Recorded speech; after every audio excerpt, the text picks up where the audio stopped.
Setting stock objective का मतलब ये होता है कि क्या कहते हैं, स्टॉक मतलब आपकी माल, आपकी मर्चेंडाइज़ को ऑब्जेक्टिव क्या है सेट करने की, ये चीज़ें हम लोग देखेंगे। कह रहा because the merchandise policy of the retail store differ. कह रहा क्योंकि जो मर्चेंडाइज़ की जो पॉलिसी होती है, मर्चेंडाइज़िंग की जो अभी हम लोगों ने ऊपर पढ़ा, वो है क्योंकि अलग-अलग टाइप की होती है। There is the no absolute figure of the for the developing variety of the stock assortment. कह रहा कि कोई ऐसा बेंचमार्क नहीं है कि जिसको आप पकड़ लें, हर साल वही मँगवाएँगे या फिर हर महीने वही चीज़ आप मँगवाएँगे। तो इसलिए यह वेरी करती है, बार-बार यह चेंज होती है, तो इसलिए इसको शॉर्टलिस्ट करना थोड़ा ज़रूरी होता है। हाउएवर माने जब कभी planning phase of the stock investment is the achieve through the rupee plan. कह रहे इसलिए हम लोगों के इस पे हर चीज़ पे इन्वेस्टमेंट करना होता है, उस पर प्लान बनाना, उसको अचीव करना थोड़ा ज़रूरी होता है। In planning and the control of the rupee stock each merchandise should the objective to. कह रहा कि हर प्लानिंग में उसको मतलब उसको प्लानिंग करना, उसको उस पर कंट्रोल करना कि किस पर कितना खर्च होगा, उसका उसका एक ऑब्जेक्टिव सेट करना होता है। तो कुछ पॉइंट लिखे हैं, उन पॉइंटों को देखेंगे।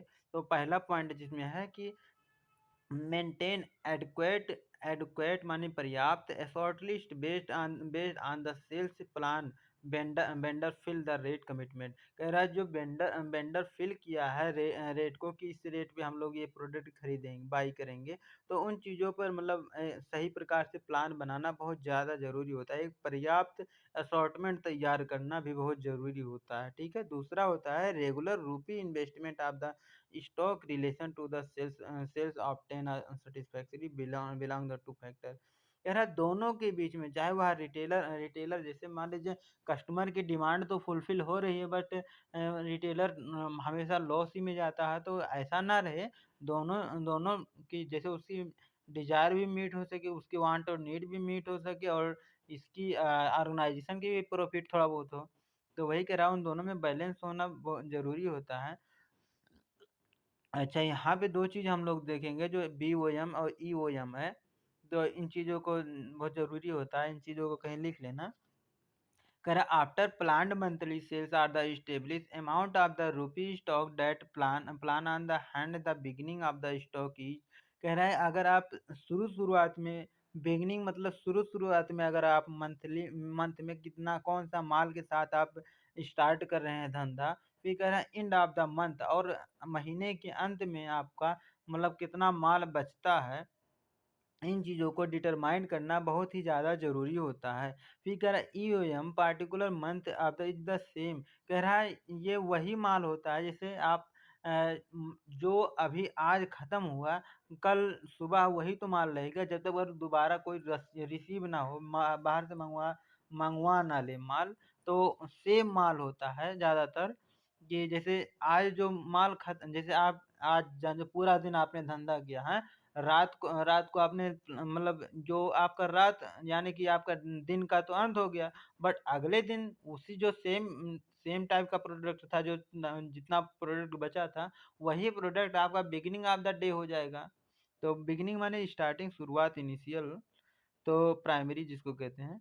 तो वही कहना है जो अभी अगले दिन से जो स्टार्ट करेंगे वही सेम प्रोडक्ट थे जब तक बस एक्सटर्नल बाहर का माल मँगवा ना लें। तो वही कह रहा है ज़्यादातर ये सेम ही होता है।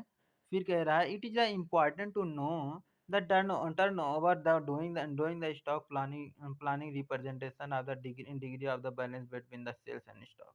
इसलिए हम लोगों को ये चीज़ें जान लेना बहुत ज़्यादा ज़रूरी होती है। जो एक यहाँ पे शब्द प्रयोग किया गया है टर्नओवर, तो टर्नओवर क्या होता है अभी यहीं जस्ट नीचे बताया गया, तो अभी बताने की ज़रूरत नहीं है।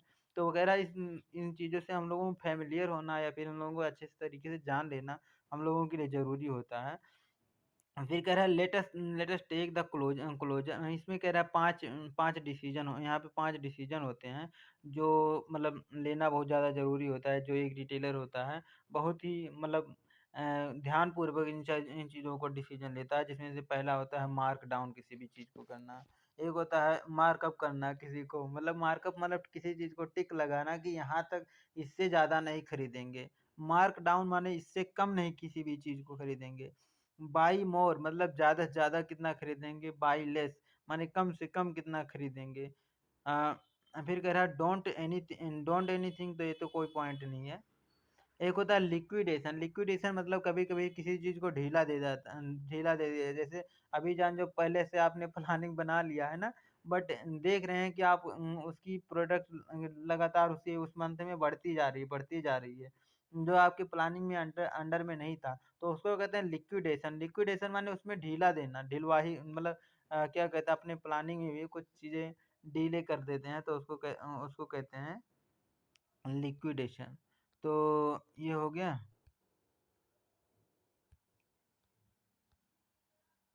कहाँ गया? हाँ, अब फिर कह रहा है day of the supply. Supply supply का मतलब क्या होता है? सप्लाई मतलब वही होता है कि कस्टमर को देना, चाहे मतलब कहीं से कहीं सप्लाई मतलब ये क्या होता है? एक स्थान से दूसरे स्थान को देना, सप्लाई करना, सेंड करना। कह रहा है day of the supply the key static which tells us the how long the sale out of the present stock assuming that the sales continue at the same rate at the result of the sales percent.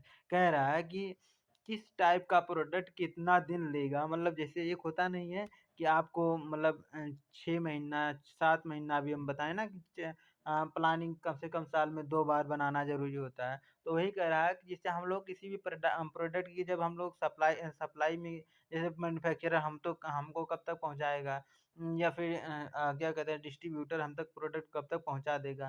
तो मान लीजिए अगर उसको जैसे हम लोग जब invoice भेजते हैं कि हाँ, हम लोगों की इतने प्रोडक्ट माँग है, तो कब हम लोग मतलब भेजते हैं और कितना दिन वह ले लेता है वहाँ तक आने में, सप्लाई देने में, तो उसको कहते हैं कि कितना दिन, कभी-कभी 30 दिन ले लेता है या 60 दिन ले लेता है कोई-कोई पार्टिकुलर प्रोडक्ट।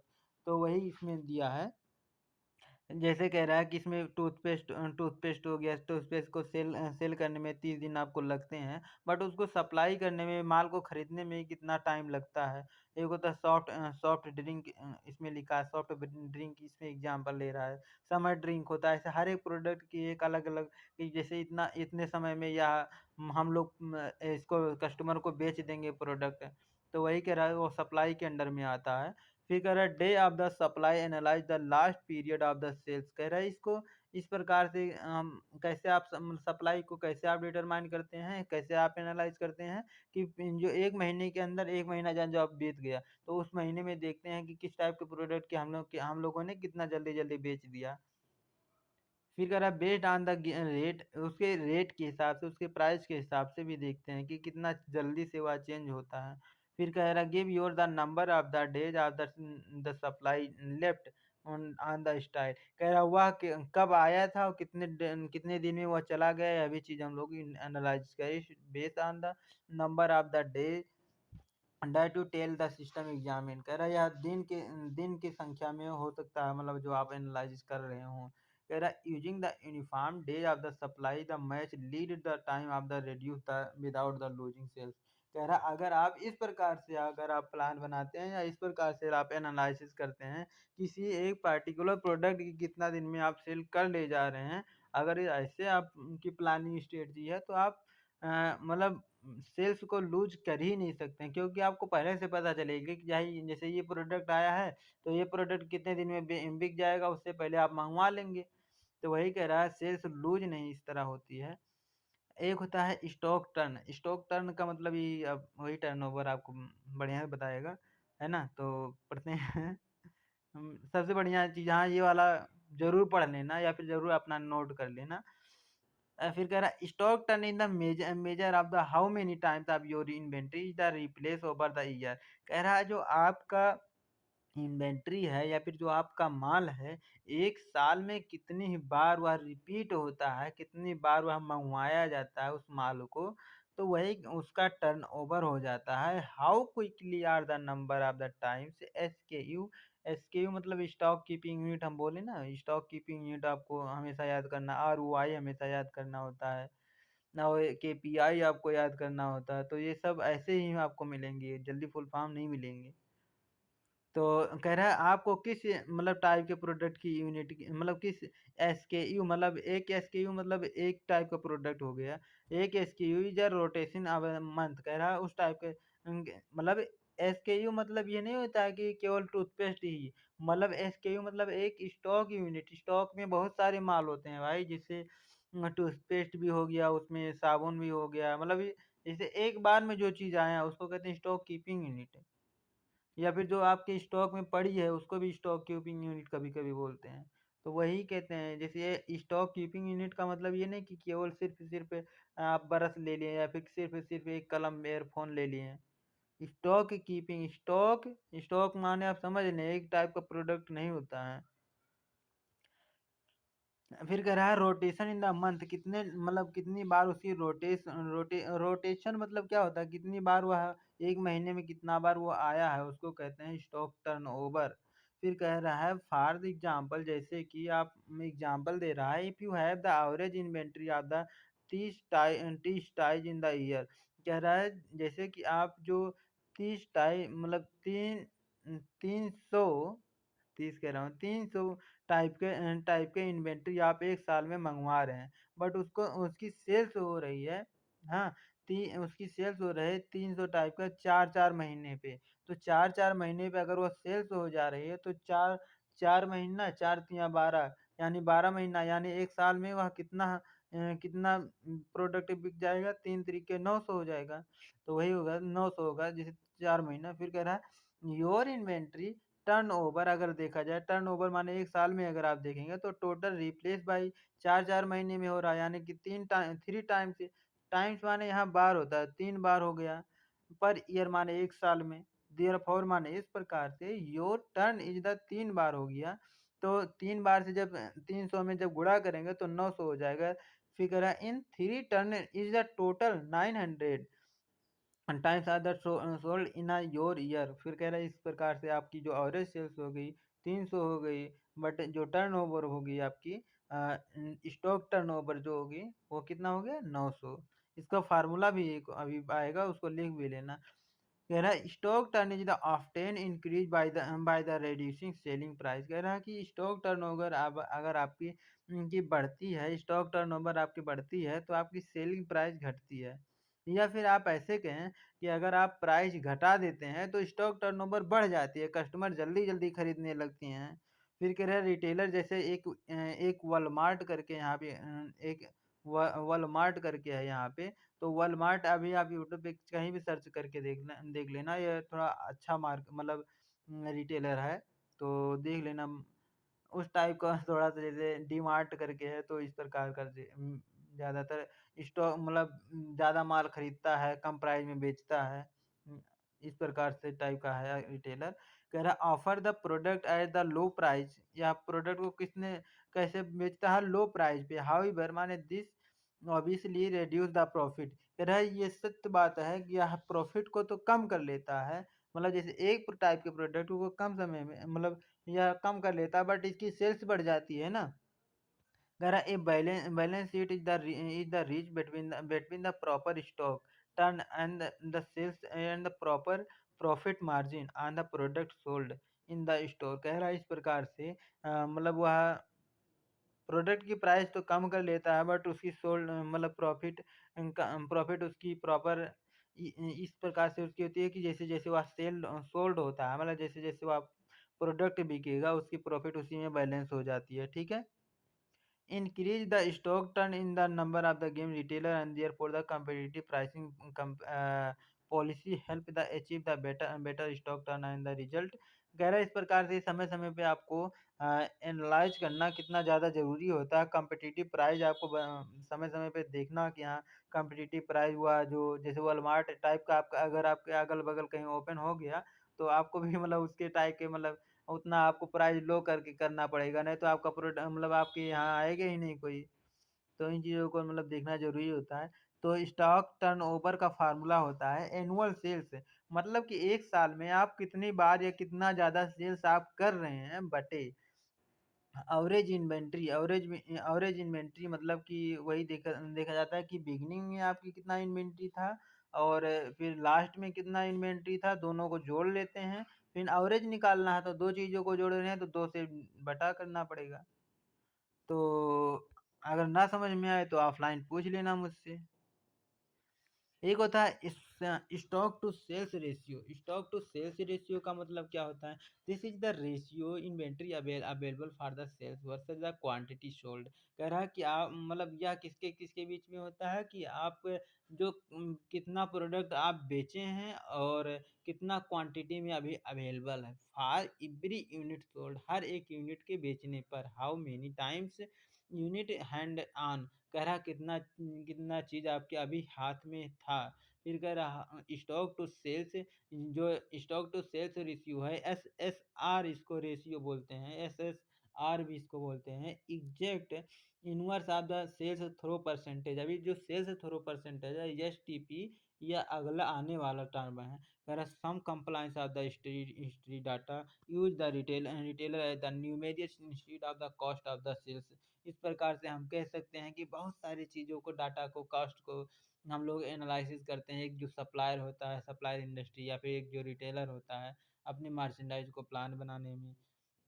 फिर कह रहा है एक होता है से cost of the sales yield a more realistic turnover ratio. कह रहा है इस प्रकार का जो ये टर्नओवर रेशियो होता है, ये ज़्यादा रियलिस्टिक होता है। रियलिस्टिक मतलब कैसे, इसका फ़ायदा क्या मिलता है? अभी मतलब जब आप करने लगेंगे बिजनेस तो आपको खुद भी मतलब एहसास होने लगता है कि जैसे आपको पता चल जाती है कि कितने में हमका प्रोडक्ट मतलब, और फिर उसके हिसाब से कितना कितना आपको सैलरी देना है, तो आपको सब पता चलने लगता है।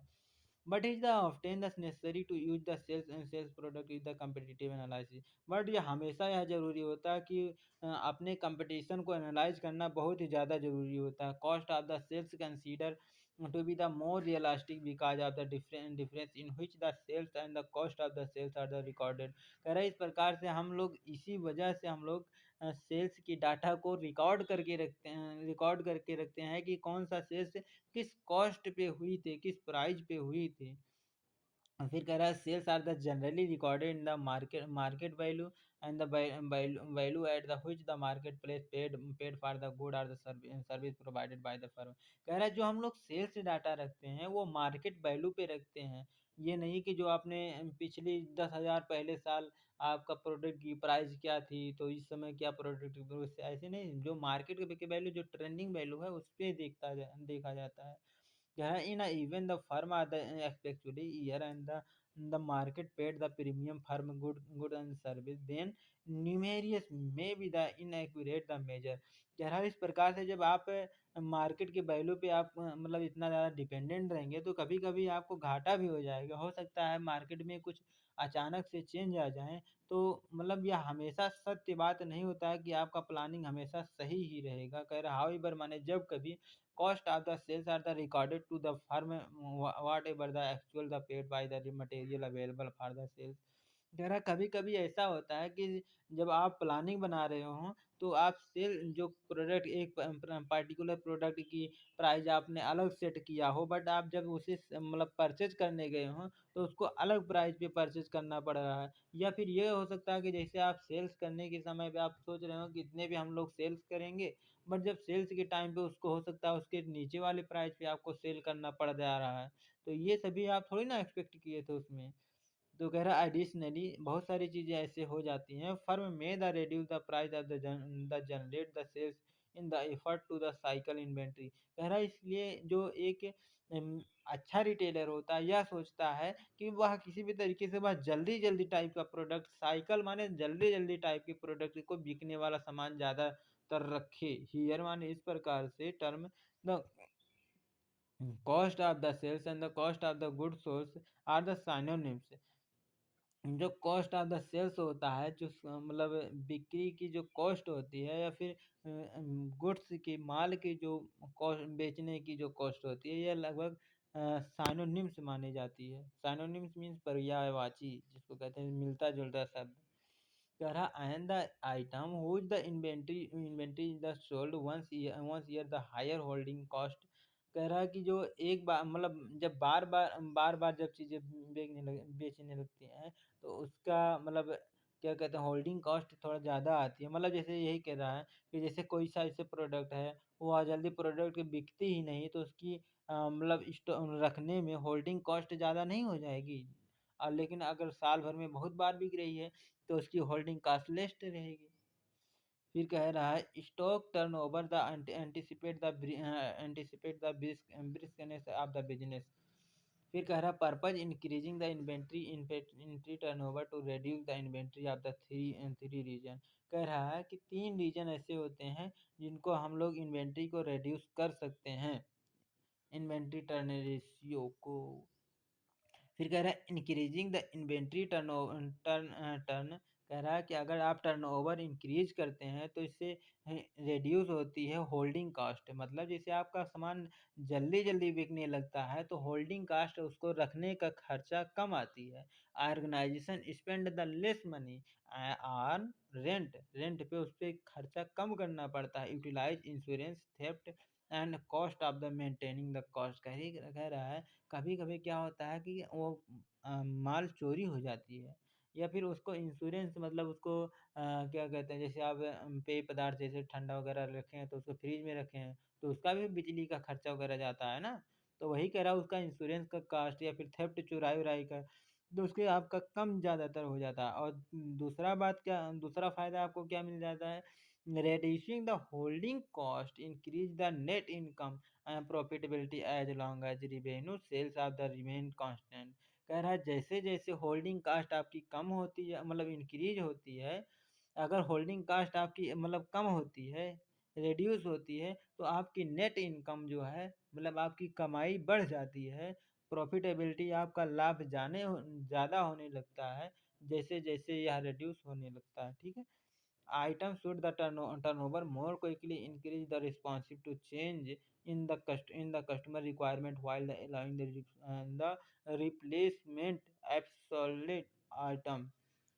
कह रहा है this over the concern the fashion industry. कह रहा है यह ज़्यादातर फैशन इंडस्ट्री में देखा जाता है। High turnover indicate the inventory to low and this is the result to the stock shortage. कह रहा है अगर हाई टर्नओवर है मतलब आपका जैसे साल भर में एक ही दो बार हो रहा है तो इसका मतलब ज़्यादा टर्नओवर है तो मतलब होल्डिंग कास्ट आपकी ज़्यादा आ रही है तो उसकी आपकी प्रॉफिटेबिलिटी कम होती है, नेट इनकम भी कम हो जाती है।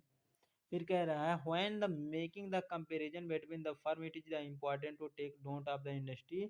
कह रहा comparison with the distorted making the comparison between the supermarket and the car dealer will not the appropriate as the supermarket sells fast moving the product as sweet chocolate soft drink।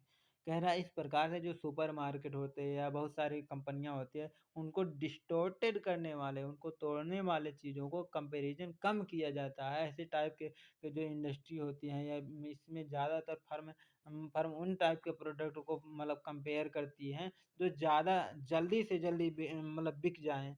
जैसे इसमें उदाहरण दे रहा है जैसे sweet हो गया, sweet माने कुछ मिठाइयाँ होती हैं, चॉकलेट होते हैं, सॉफ्ट ड्रिंक होती हैं, इस प्रकार के माल जो जिनकी मतलब टर्नओवर जो होता है हाई होती है।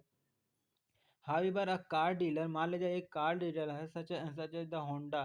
जैसे होंडा कंपनी का हीरो होंडा जो होता है होंडा मतलब हीरो और होंडा तो अब अलग हो गया तो वही कह रहा होंडा जो जो लो टर्नओवर के नाम से जाना जाता है due to the low moving item. क्योंकि इसकी जो मूविंग आइटम है ज़्यादातर कम है मतलब इसकी डिमांड मार्केट में कम है। Intra industry comparison between the appropriate.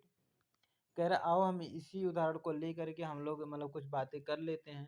फिर कह रहा when the getting into the inventory stock to sales ratio is the key static for the measuring whenever you are the overstock if the sales ratio is high।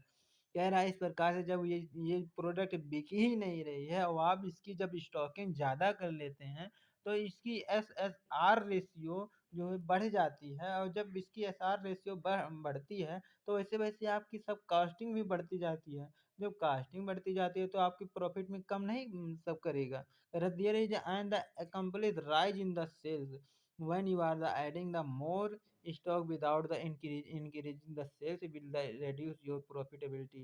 कह रहा है यह आपके profitability को कमाने की एबिलिटी को क्षमता को कम कर देता है।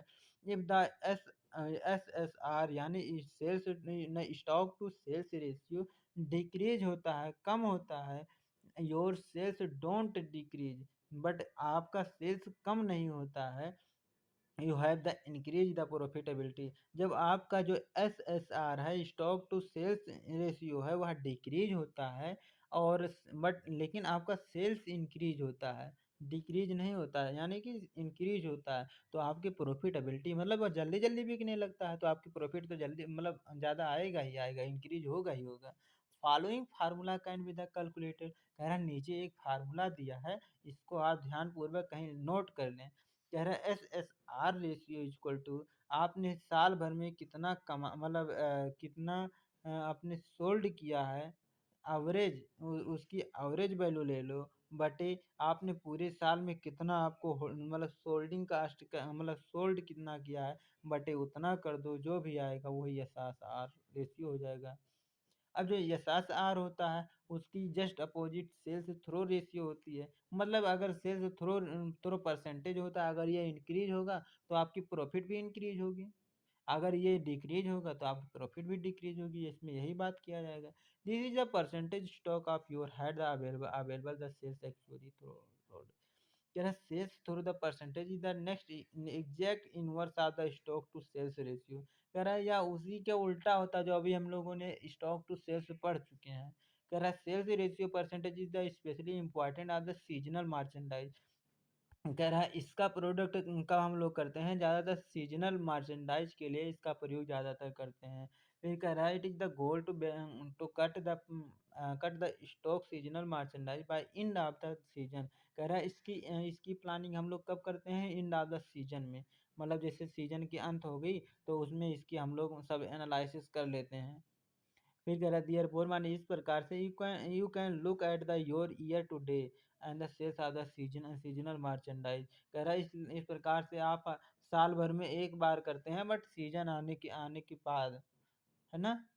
फिर कह रहा है sure you are the end of the season. फिर वही कह रहा है सेल्स थ्रू द परसेंटेज, इसका फार्मूला होता है एवरेज यूनिट सेल्स।